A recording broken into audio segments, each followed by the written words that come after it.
popular, always talkative, not afraid of you know what. Well, it's non-FCC related, so we can say shit. Michael Grimes. Michael Grimes, how are you doing today? I'm doing all right. You gave me a lot of credit there. I know, I have to. I mean, you're the known enforcer from what I hear in BTC. Yeah, I came back. I was missing my fun and games and fighting with trolls. Working my way back to my old spot. So it's kind of like your cousin from what I hear, that Mike Grimes. Which cousin? There was I think 3 of them. Yeah, I think 3. It's like Mike Grimes, Michael Grimes, and another Michael Grimes. Right, like our other brother Daryl, and other brother Daryl, and Michael. And stuff like that. I'm from the South, so. So, why don't you tell the audience a little bit about yourself and what you like about professional wrestling, and what do you do? So what I do, a boring job, call center life, supervisor there, prior Marine Corps infantryman. Wrestling, just, I don't know, man. There's something about it. Like, it's cool to watch. It's live. I like people fighting, sweaty guys in tights, storylines. It's a cultural thing too, in my opinion. Being able to watch stuff in Japan that, outside of anime, you don't really get too much of. And, the UK, Mexico, Canada, God, the Dakotas, wherever you're at, Midwest, all that stuff. So I think it's just cool to see what people do, watch live TV that isn't scripted, so much. There's no do-overs here. Do you prefer the big leagues of professional wrestling, or do you do more of the independent professional wrestling that you watch?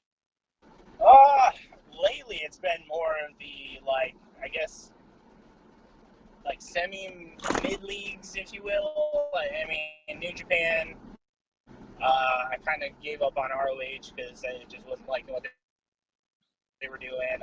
You've been getting me into MLW. You post that a lot, so I've been trying to check those guys out.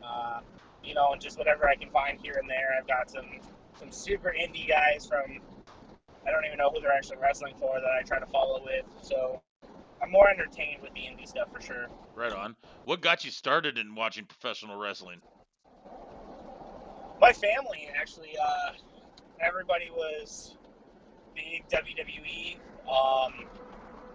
I came around, I'd probably say right when the Monday Night Wars were beginning. I remember knowing who Hulk Hogan was, and I really started right when that heel turn thing happened.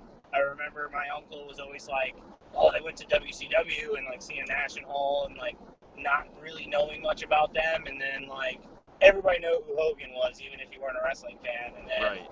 Finding out, the guy that I always see tell me to say my prayers is dropping a leg drop on Macho Man. I was like, what is going on? It's live on TV, and they're like, yeah, and I was like, oh, they don't have stunt double stuff. This is neat. And from there, I watched it every week with them, and I grew into a fan. Right. I mean, I think that what you were talking about with the leg drop on Macho Man, that was what this era, they were so ahead of their time, because when he did that was all over every news station. It was oh my God, the say your prayers, take your vitamins, good guy that everybody knew for decades, all of a sudden now is a bad guy. And it was all over the paper, the news, and I mean, it broke every barrier.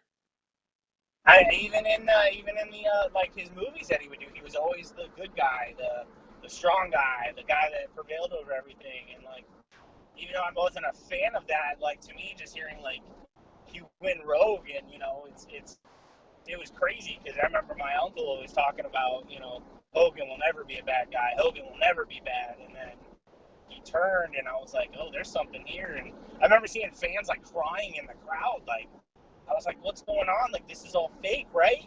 As a child, why are people this upset? And it fascinated me from that point. Right. So what do you are you been doing since that you became a kid and you grew up and you got older? What are some of the things that you've affiliated with professional wrestling as you gotten older? I started going to more events, I started joining these groups, BTC, being probably the biggest one that I follow. You know, with the internet being what it is, involving myself more with, dirt sheets and reports and WrestlingInc.com, all that stuff. And then I've even started, as you know, a podcast with a couple buddies trying to cover more of the indie side. Um, Meeting wrestlers, I've been able to talk to wrestlers, like, just the only thing I distance myself from in wrestling is like legitimately the behind the curtain stuff. Like, I don't necessarily want to know all that. I don't want to know what's going to happen. I don't want to know how things are written. Like, as much as I watch wrestling and talk wrestling with you, like, I can't tell you how they write shows. I can't tell you how they plan spots. I can't tell you how they prep for that, because, like, I genuinely like to get those feelings in. I like to have genuine markouts at pay-per-view events, and I like being swerved and stuff like that. So I try to keep myself distant from there, but I try to keep current. I think that's one of the basic drawbacks and negatives of the internet and how it's morphed into what it is now today, is that you don't have that organic feel to your shows that you watch. Now everybody is a critic and everybody can find out the information, and most of the stuff has already been broke by leaked sources. Sometimes you can't believe what you hear, so then sometimes you can, and then it just kind of ruins it, and it's a domino effect, and it's a snowball that rolls down the hill and makes a bigger snowball. And what do you what kind of things do you do to protect yourself from not seeing all that? Do you just not look at it? Do you kind of hide those posts, or I mean, what do you do? Because it's kind of hard to go through this day and age and not know something happens before you even see it. Yeah, I just try to, like you said, it's next to impossible to, like, hide it.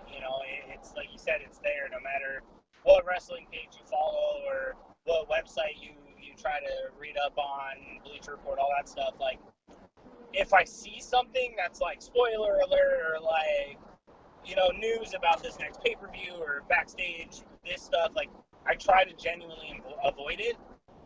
And if I'm reading it while I'm, like, as it's being posted, I try to, like, stop reading and just scroll past it or X out of the page or whatever it is I'm doing when it comes up, to try to avoid that kind of stuff. Right. So you were talking about the podcast. When did you start that, and what gave you the ambition and the inspiration to start a podcast? It's been, what was it, about 2 months ago is when we really, like, started it.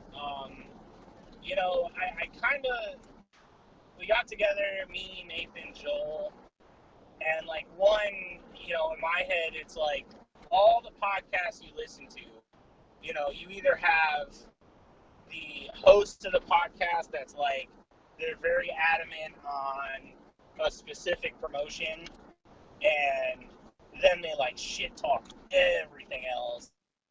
Have podcasts where, like, they put out good wrestling stuff, but you'll have, like, all right, this week we're going to talk about this pay-per-view.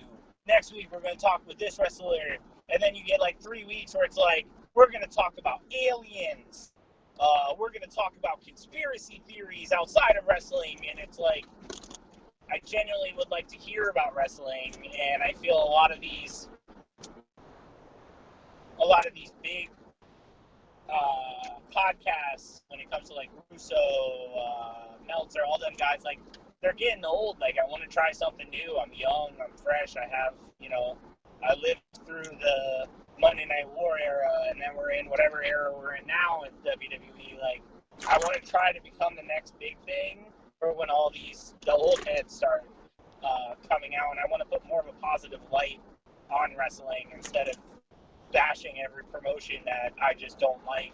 I think we already get made fun of by people that aren't wrestling fans. We're already considered nerds, and everybody's like, oh, it's guys in tights touching each other. Like, so why do we have so many negative podcasts about something that we're all really passionate about? So I've heard that you guys have doing several episodes. Is from what I've been doing my research, and I've kind of listened to you guys a little bit. Tell them, the audience, a little bit more about, if they haven't seen it or heard it, where they can find it, what it's all about, what type of chemistry you three have, I think if I remember right, Nathan's in Britain and Joel's in Florida, and so are you are in Florida. So how does that chemistry work? It's kind of how, you and I are, and with them, our mutual platform came through BTC. Joel and I obviously grew up together. Him and I were big with NXT. We talk about it during the show, after the show, random days during the week. And Nathan was just always there, and the three of us just kind of like were always on the same page with stuff. We started out with just Nathan and I, and then we did an episode with Joel where we went back and watched the very first TV taping on the network for Which I've been very critical about and giving you guys and ribbing you a little bit for. You have, and Joel just worked well with us. We all like none of it's scripted. If you listen to us, isn't like you said, you have a lot of it's just us going off the top of our heads on things. We don't pre-write things. We try to pre-plan the shows, but things fall through. Guests kind of fall through, or their times fall through. So we make things up as we go. But for the most part, we're trying to do a little bit of everything. We had TJP on there recently. Big shout out to him. Super great guy. He was only slotted for like an hour or two. We ended up doing over 3 hours of just time on the phone with him while he was driving to his next event. Cool with everything. Did a watch along with us with his CWC final. And we're just trying to bring something different. We've covered ROH events. We've covered from AEW, allowing transgender wrestlers to actually be on the show and be a part of themselves. And we're just trying to like spray the positivity out there, like let people, regular people out there that don't work with wrestling have something fun to listen to and contribute to and be a part of, and just enjoy without all the negative connotation that comes with those podcasts.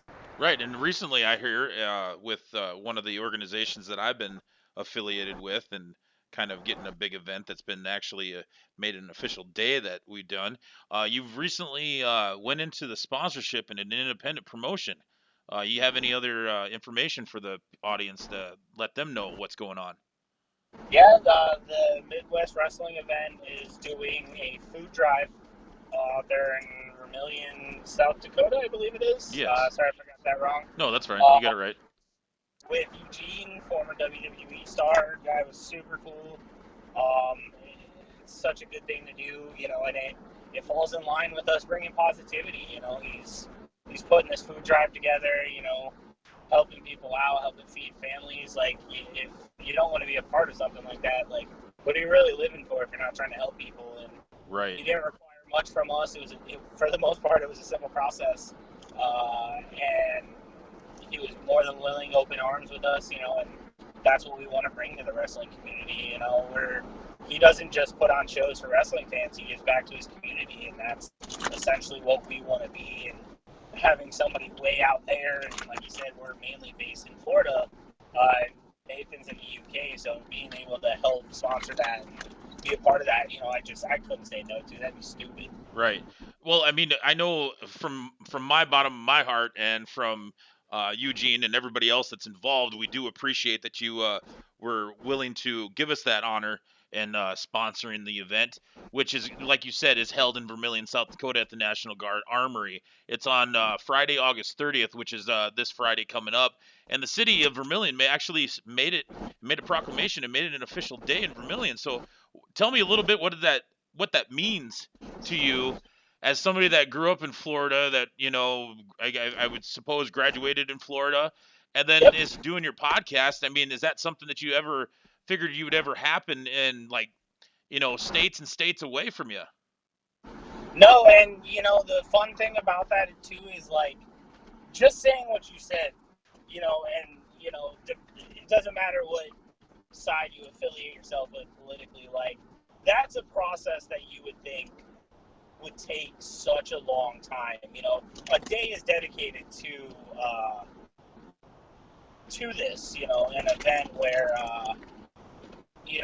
we're doing a food drive and doing things for the less needy, if you will. And the fact that I got that turnaround process, I didn't even know it was going to happen. I've been Lincoln to get everything put together, in 30 days, I think, between getting the sponsorship out there, getting the logos made, getting the banners made, and then next thing I know, I see the photos of Eugene and the local congressman. I assume that's who that was. Yep, And there was some, well, yeah, the local Northwest commissioners and counselors and councilmen.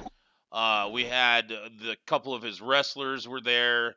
One of the referees were there, and there was a representative of the Vermilion School District, who is the superintendent, who was there because he's just recently got the position, but there's a graduating class of 1999 that has their 20-year class reunion this year, which I was a part of, and so he was there to represent that because one of the sponsors.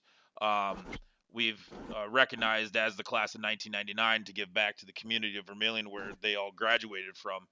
Um, so with this event going on, you're right. You did a lot. You guys have done a lot. You're also affiliated with BTC. Speaking of BTC, how long have you been a member in BTC? uh, roughly since the beginning, there was a fallout with the founding members of BTC and another group, uh, and then they started the group.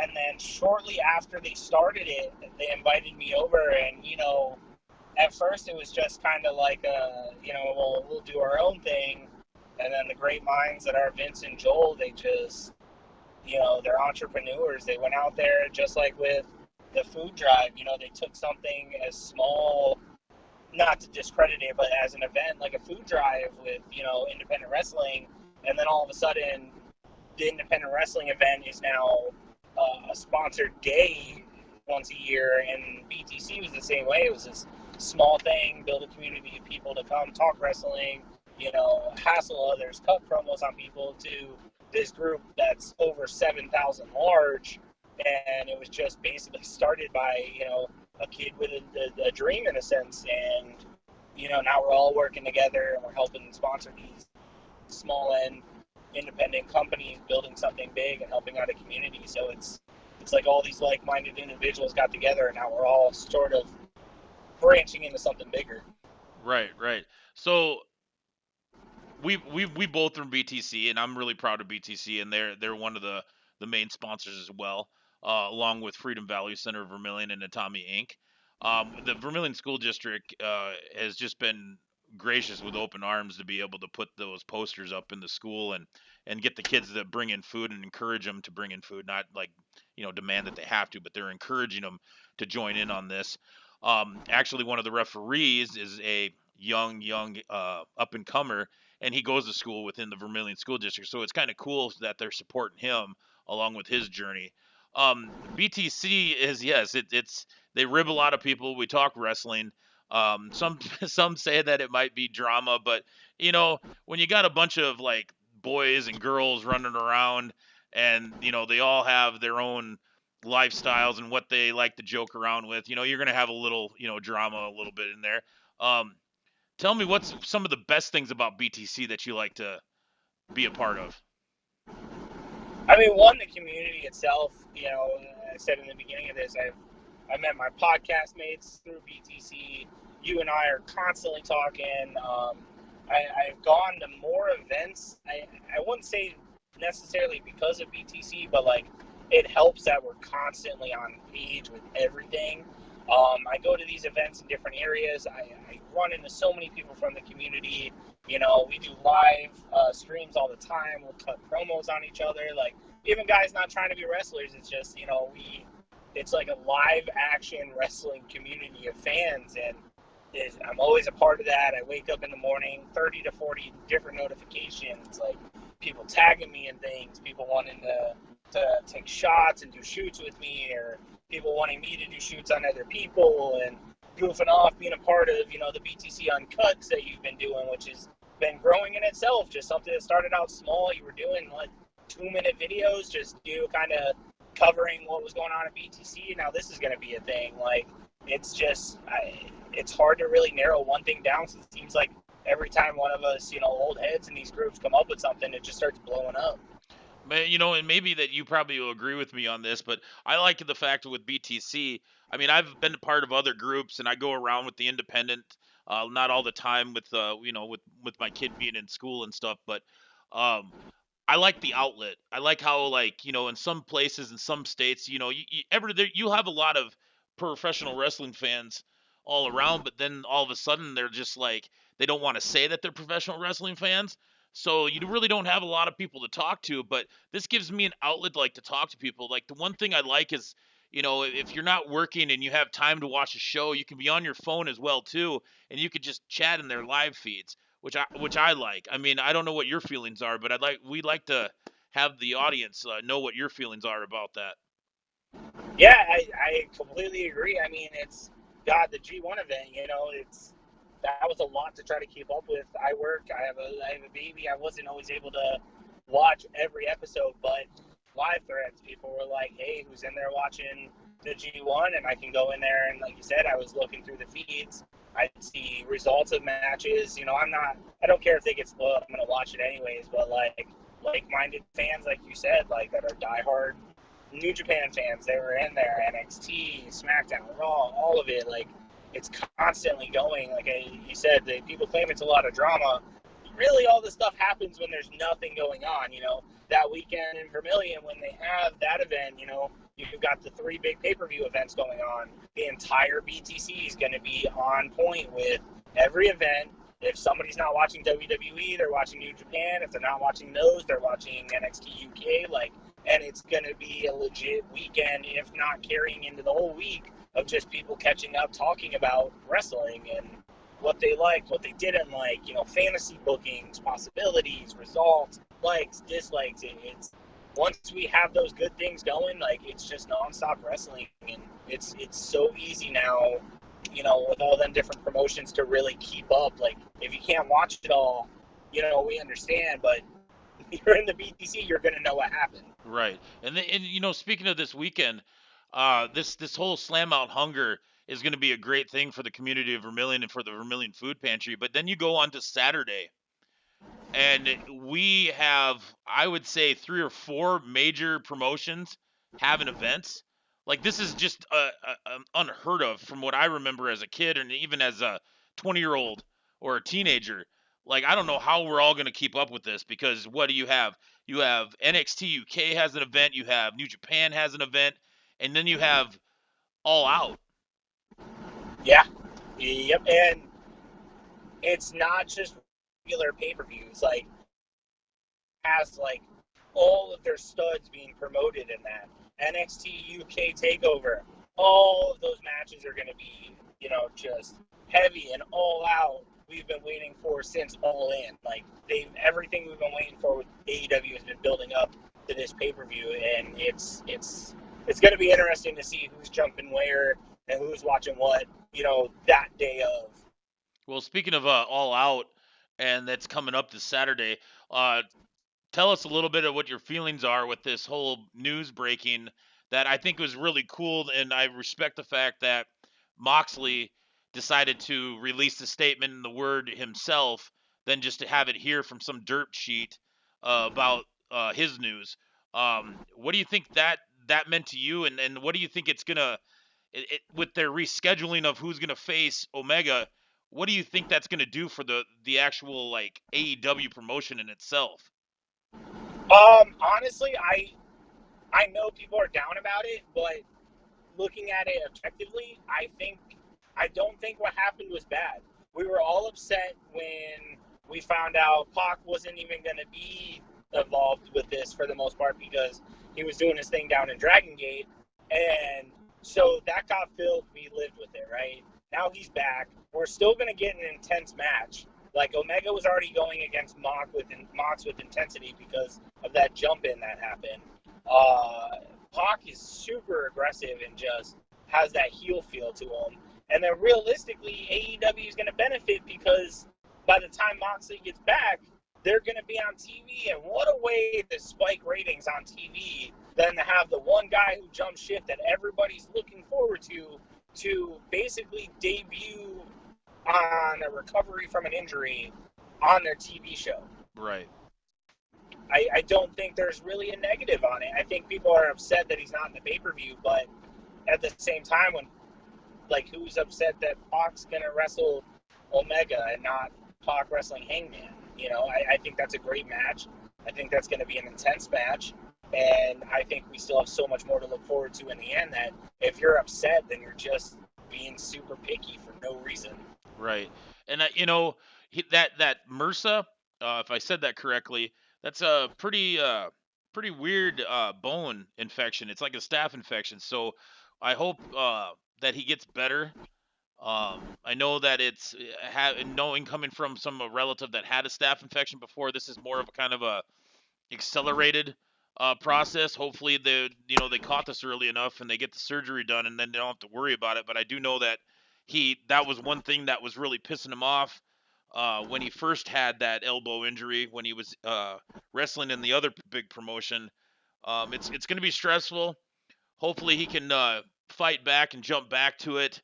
I do agree with you though. It's going to be a great way to go on TV and kind of um, what everybody likes to say, quote unquote, boost ratings. But it'll all work out.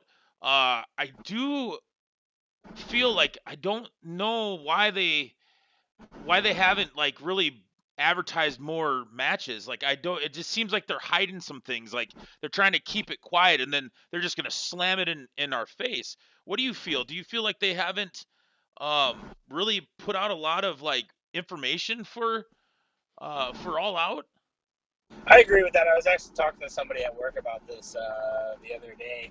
I think what they're doing is like they're already the underdog in a sense because everybody's pitting this like AEW versus WWE and now AEW versus NXT on TV. That weekend again, as we go back to it, is so studded with events. I think AEW just wants to surprise us. Like I think we're gonna genuinely go into this being like, what's going on? Like what are we gonna get? And I think they're gonna, just pull the trigger at that pay per view. Like this is, I believe, the last pay per view we're gonna get before TV, if I'm not mistaken. So I really think they're gonna go all out and give us No pun a intended show. there. Yeah, no, not. Yeah, no pun intended at all. But I really like. That's how I feel it's going.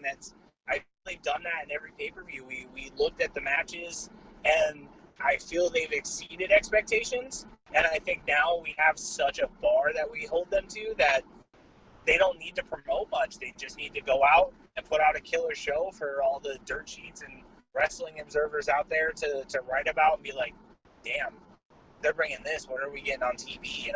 Would you agree that they kind of have this like little calm before the storm type of feel right now? I mean, I'm pretty sure they'll probably put out another episode of AEW's YouTube or Being the Elite, because they kind of implement that in between to run with their pay-per-views. They've been doing that since the beginning. Um, do you think that it has that old school like calm before the storm feel when a pay-per-view's coming? Because I feel it. I feel like this is like the way that the pay-per-views used to be, like before everybody knew everything that WWE was going to do, what Ring of Honor was going to do, MLW is going to do, Impact Wrestling's going to do.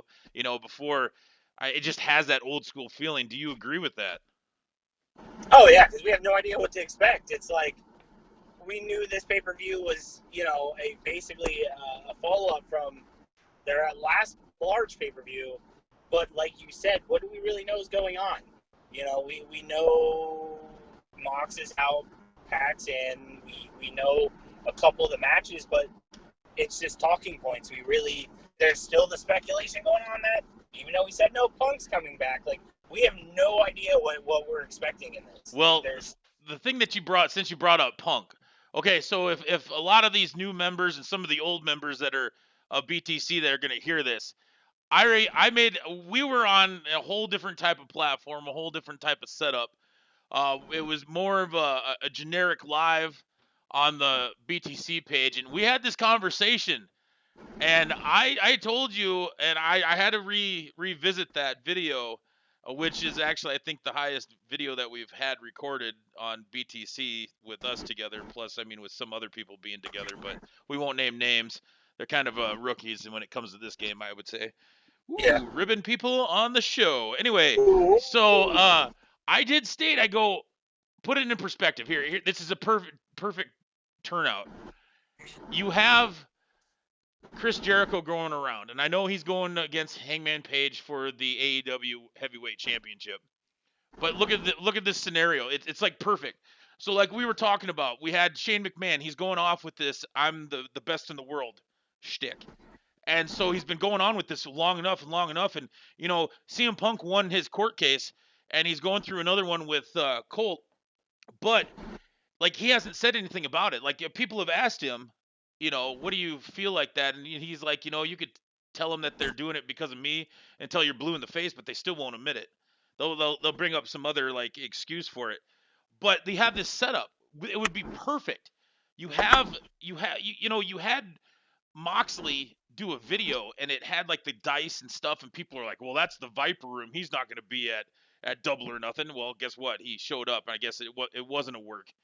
So I see these stars, and I know Chicago has the 5 stars. I know that.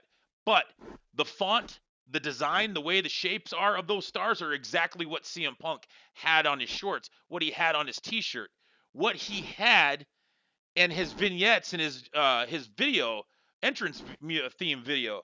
So then what made me think about this is that I've been watching YouTube podcast interviews over and over with Chris Jericho, and every time in a different sense of his story that he's telling these individuals, he puts in, well, I'm best in the world, and you know it.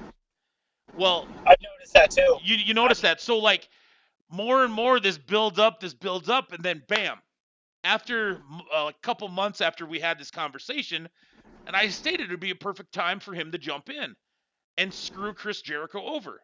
Because didn't Chris Jericho and Moxley have a little implement about the whole Asylum match that they had, which they never both really liked, how that was put together, because it was, it wasn't really hardcore, and it was supposed to be on a hardcore pay-per-view. But, Chris Jericho and CM Punk has some history. And I think it's a perfect opportunity for CM Punk to go in here, screw Chris Jericho over. Hangman Page wins, the ref doesn't see it, and then CM Punk comes in, and they just the crowd goes. I mean, that roof will blow off the building, and he'll get on the mic, and after a while, oh yeah, go ahead. Yeah, no, I've thought about it too. I didn't think about how he would come in. That makes sense, but I have heard Jericho, best in the world. But like, I was just thinking, when I talk to people about it, am I skeptical? Sure, I don't know if he's gonna come, but like, if he could come in and screw job Jericho, and then literally get on the ropes, looking into the camera, and without saying WWE, call out WWE. If we can even hear him with that crowd going off on the microphone, yeah, because that's gonna be deafening. I mean, you would not see any reaction like that since Stone Cold Steve Austin would come out of the crowd after when his glass would shatter. Yep. I mean, it was ridiculous. Every pay-per-view, they were sold out. They were over capacity. Lights flashing from their cameras, and you hear that glass and it explode. They hear that song, or he just comes out and screws, and people are going to speculate. I mean, they already had, like, what was it, 3-4 months ago, maybe 2 months ago? He already had some suspicious guy come to an independent one, and everybody thought it was Punk, and so that word kind of went out. But I honestly think that, like you were just saying, I think he's going to get on the mic, and yeah, if we can hear him and go, best in the world, you couldn't lace my boots, bitch, and then just drop the mic and just sit there. I mean, that's one thing that he could say, but everybody, you have people that discredit him and say he couldn't do this, couldn't do that, and everybody keeps going, dude. Look what happened with The Rock. The Rock left for about 7 to 8 years and comes back, and he still got a big ass pop. I mean, this is a long time coming. This storm is a brewing, and as soon as StarCast introduced him, people are still, and I always give people crap, and maybe you have too, and you can talk a little bit more about this. It just makes me excited that this could possibly happen. And Austin Aries even kind of mentioned it on his MLW, Major League Wrestling promo. He's like, there's a war, a brewing between promotions. It's just a lot of people aren't realizing this. Yeah, and I agree with that. And I'll say this now, like, for everybody listening, I'm not a Punk fan. Never have been. I don't. I have my own personal reasons on it. I like his wrestling. He's a great wrestler. I'll never take that from him. I'm not a fan. But the stars are aligned. Like, everything is in place. And as much as I think I said it to you, I'll be the first one to say, like, I don't think there's a war. I think everybody really wants WWE to do better, to be the pinnacle. Oh, yeah. But if Punk comes out, regardless if he gets on the mic or not, if Punk comes out and gets in the ring and does anything against Jericho, against Omega, against fucking the Librarian, like, if Punk comes out and does anything, I will be the first to be like, there's a war. Because everything is leading up, like, this is the time to pull the trigger. I get him not wanting to do it when AEW's first few pay-per-views came out. It made sense. But with WWE literally beating this horse of Shane McMahon being the, best in the world, Kevin Owens getting these, like, in the words of Russo, these fake reality TV show promos that he's cutting, it all looks like some cheap knockoff of what Punk was already doing. Right. To be in Chicago, to have those stars, to have Jericho constantly hinting at best in the world, like. And he says it so. I don't even know if this is even the word. He says it so hidden, like the correct word to say. He says it's really snide and cocky, but he just throws it in there, and you don't really realize that he did that until you kind of stop and think, like, okay, well, at first you kind of noticed he was saying it, and then he throws it in there. But here's another thing that aligns with those stars, and that would be perfect. You noticed how WWE shot the first official firework for some type of war. And that was when they announced that NXT was going to go to USA for a 2-hour show live. Now, what would be better now for AEW to see this and be like, you know what, we need to pull the trigger. We need to do this now.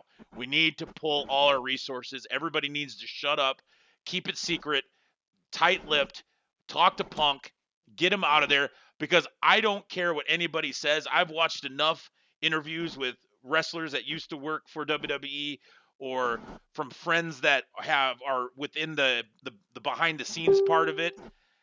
How crazy would it be if that happens and you know that they're going to shit their pants? WWE would have to change their whole product around. Right. They're all the casual WWE fans that are diehard loyal to WWE, the minute the dirt sheets pull up, Punk came out, and they see AEW, everybody's finding the clips online. Everybody's going to want to figure out a way to watch this pay-per-view to see where he came out and what happened. And then once they come to TV, regardless if you support AEW or not, that first episode you're going to watch because you're going to be like, is Punk coming out? What's he doing? Why is he here? Where is this And it's going to shut up all the haters. Because I do know, if I remember right, you were supposed to do something live on video, because I know you're not a CM Punk fan, and I brought this up because when you were saying that you wanted to be clear that you're not a Punk fan, I was smiling with a big old cast iron cat grin. But I would say the haters would have to, like, put their whole foot and leg down their throat if this happens. The thing is what scares me is that NXT, people are going to shit their pants within that organization because they're like, okay, what do we do now? Because they don't have any, and I'm a South Dakota boy, so I respect and I support my Shayna Baszler. She's I've seen her when she was doing the independent here at Midwest All Pro Wrestling, which is in Sioux Falls, South Dakota, and that's Eugene's promotion that he does. But I mean, my goodness, they would not have a caliber. And what's scary is that that might push the bigger higher ups to send some of those other bigger talents to NXT for their show on Wednesdays on the USA Network. That kind of scares me a little bit, but you can't. No one can deny. I mean, everybody's gonna try to say, "Oh, well, CM Punk isn't gonna come. CM Chump isn't gonna come." I tell you what, these things are lining up real well. That if they don't pull the trigger on it, I think it's a big mistake that AEW didn't try to get it done. 100%. And I also would put some blame on Punk, and I would. This is where my issue with Punk comes in if he doesn't show up and doesn't do this. AEW is doing everything he ever bitched about that WWE wasn't doing. Right. You have a man with deep ass pockets that, to my understanding, again, I read this online, so I'm gonna say this with a grain of salt. You have pockets deeper than Vince McMahon has. Right. You've got the guy who has those pockets is a wrestling fan. You have the elite who are wrestling fans, and their win-losses matter. The health and the development of wrestlers matter. The stories are going to matter. The matches are going to matter. Like, everything's going to be earned in this company. It's not who's going to please, Tony Khan by kissing his bare ass. It's going to be what can you prove in the ring that you deserve X belt, X spot, X TV time, X main event. Like, everything he bids that WWE doesn't do, didn't do, or hasn't done in forever is being laid out in front of you. You have your character being made fun of on a weekly basis due to the son of the man that you claim to hate. You have everything going against what you hate. If Right. you don't sign and join, why in the ever-loving hell did you come out and preach all this stuff on TV? Why have you done interviews claiming all this? And let's clarify though for the viewers though too. He did state over and over again, just so I can clarify to like hold him CM Punk accountable. He did clarify this and said he wasn't on script at all. He was given that microphone to say whatever he wanted to, and he broke the Yeah. fourth, fifth, sixth, the 10th wall. So I mean, So- go ahead with what you're saying. I just wanted to clarify that. Why say all that? Why do all that? Why go to the effort to tell your fans after the fact that that was not scripted in any capacity, to then have this on a golden platter in front of you, to you to turn around and be like, you know what? I did my UFC thing. I sucked at that. I kind of don't want to do wrestling anymore. Why in the ever-loving hell did you do all that if you're just going to eat it like that? I will agree with you. I may be a Punk fan because I like the character. I like how he was real. He was different from all the other ones. I do say, though, I will agree. Like, I will be upset and be like, okay, well, enough of the Punk shit if he doesn't show up. This aligns way too much in what he was talking about on Monday Night Raw that night. Man, they better pull the trigger. And I do think though that AEW is doing this the right way because there's so many doubters. They've been keeping this so quiet. I guarantee only a minimal of maybe 2 people know exactly what's going on with Punk. Maybe 3. I guarantee if this is going to happen, it has to happen now. And there's only like 3 people that probably know within that organization. If that, like they said, they didn't even know Moxley was coming out when Moxley came out. Right, and they had that so secretive. So secretive. And they keep playing the dumb card like, oh yeah, we reached out. It's like, and here's the thing though, people discredit Cody. He's if he's like any of the individuals that I know within the city that I live in, there's a gentleman that's like a mentor to me. Jeff Radigan, God rest his soul. He created 6 businesses in town here that are still thriving today with other people owning them, except for, I should say, 5 of them. One is with his son, and his son is so much more of an evolution of what he was as a money, math businessman. Like, he's making more money than his dad did, and his dad made a lot of effing money in this community. And he gives back a lot, too. And it just look at I mean the knowledge. You got Dustin, you got Dusty, Dustin, and Cody. And Cody knows what he's doing. I always say this, and I know a lot of times it doesn't work. But if you haven't been in the industry and you're just been a fan and you haven't been there and you weren't growing up around Dusty Rhodes, you guys can complain all you want, but this guy knows what he's doing. I 100% agree, and I think this would be the time for Punk to finally stick it to the person that he claimed has screwed him over so much, and you're gonna hurt Vince's pockets. You're gonna hurt the contract that Vince has. Nobody can tell me different. I don't care if you love WWE. I don't care if you hate WWE. I don't care if you're behind the scenes for most of these promotions and you know some backstage shit. Like, Punk coming back is going to do something to the wrestling world that we have not seen, arguably, since going back to the beginning of this, Hulk Hogan's heel turn. Right? I said that a couple weeks ago on BTC, and I got a bunch of haters that ripped me apart. I also got a bunch of haters for talking about and comparing this NXT to USA Network to the rebranding boot of ECW, and people didn't even understand what I was talking about. I was talking about the rebranding after the one night stand. So it was the one where Vince McMahon thought he could just make it like Vince's world and have a mummy Frankenstein come out and talk, and where Vince was the ECW champion, and I mean completely went away against the platform, the blueprint of what they had with ECW. They had enough hardcore fans, and I talked about that in the 198th episode, and we're at the 256th episode on this one. But like, what are other things that you're looking forward to uh, for this coming up weekend with like NXT UK, New Japan, and then AEW. I guess if I'm not, oh god, New Japan, the entire card.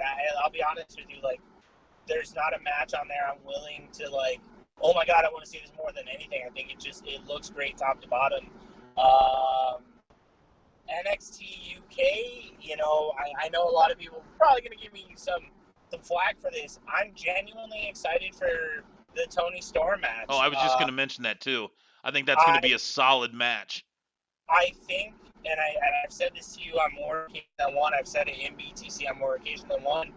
I think that as far as like the top promotions go, NXT UK female division is the absolute pinnacle of female wrestling, and I enjoy watching their females week after week after week. And Toni Storm has been in non-championship matches where she puts the other wrestler over, and it's a great match. Her versus that Candy chick, like, nobody really knows who she is. The match was fucking phenomenal. Sorry about my language there, but like, I am more excited about that match than just about any match WWE really has going for it right now. Well, all those, to include this, all those girls like Toni Storm, Io Shirai, Shayna Baszler, we'll even put Jordan Grace, Tressa Blanchard. A lot of those girls all were over in Stardom or in Japan at some point. And then they're all over the map. If you have Access TV, you can watch Women of Wrestling. Wow. They have a lot of your top tier female wrestlers that are in the independent scene. I mean, it's just lit. I mean, with the people that started, that built the road and paved the road for all these ladies to go through this, we're all around. People can have their opinions and hate, but we're getting spoiled. Like, we haven't ever been spoiled before, because before, yeah, you had your independents, but you had WCW and you had WWE. That's all you got. Now we're getting like a freaking theme park of wrestling. Yep.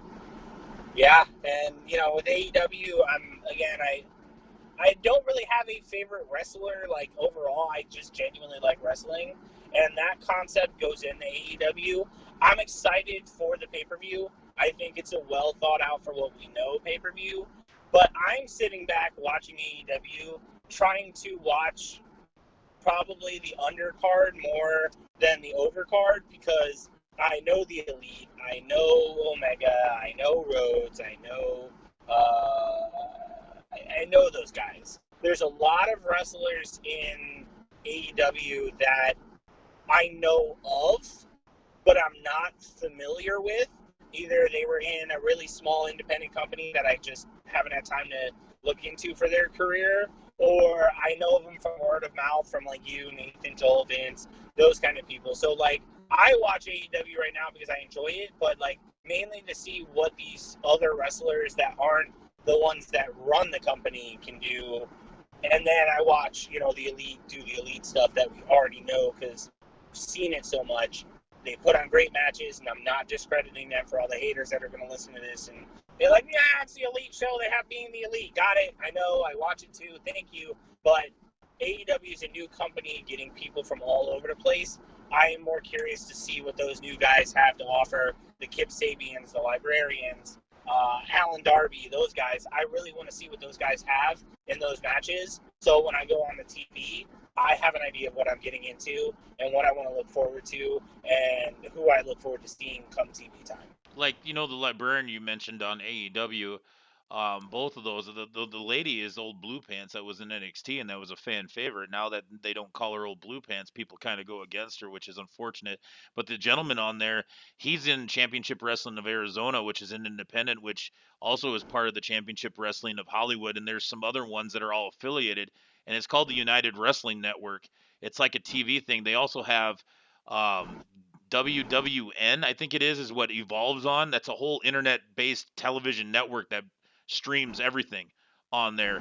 MLW is on YouTube and quite of other platforms that they simulcast basically these events from the BN network.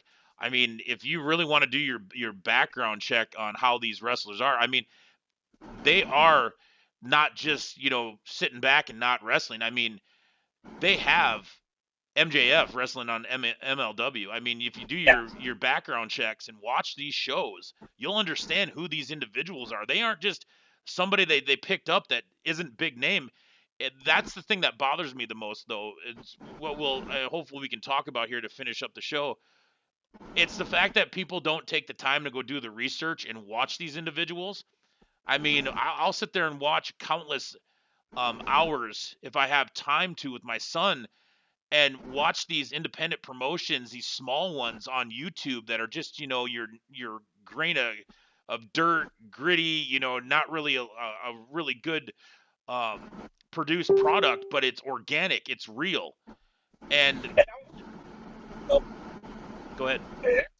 no, I was gonna say to follow up with that. Like I've been saying this a lot lately because I agree. I don't have a lot of time, as you know, in my day to really follow up with this. But like the librarians, like to anybody listening to this, do not shit on them until you see them live. If you see them live and you don't like them, then go ahead and say it.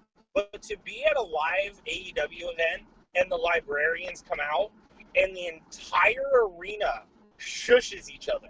Oh, right, The, it's over. I mean, it's the, over. the match is silent. And Right. when people talk, the entire arena shushes them. Like, I said the same thing when I saw him. I was like, I don't like this. Why they're I talking never got it. quietly. I didn't understand it at first. When you saw it on the YouTube show, I never understood it. When you saw it for the first time, it's like, oh God, this isn't gonna work. But you're right. You're totally Live, right. it's totally over, and it's everybody's like, oh, it's boring, but like the crowd engagement is what matters. And when you're live and you have 15, 20, 30,000 people going completely silent because your character should be silent as a librarian, and then somebody makes a noise and everybody shushes, that's over. Right. Well, it just looked like with Orange Cassidy, and everybody complains about that. Your best friend on his podcast always bitches and complains about this AEW a lot. But I mean, everybody's involved. Orange Cassidy is a hell of a wrestler. I mean, people don't understand. Like, he wrestled David Starr and had probably one of the most, and I'm not going to listen to Metzler's facts, but my visual facts, like, he had up there to where it was like a Cesaro Sami Zayn, like, match of the year type of match. The guy can go, but he does that gimmick, and the crowd gets into it.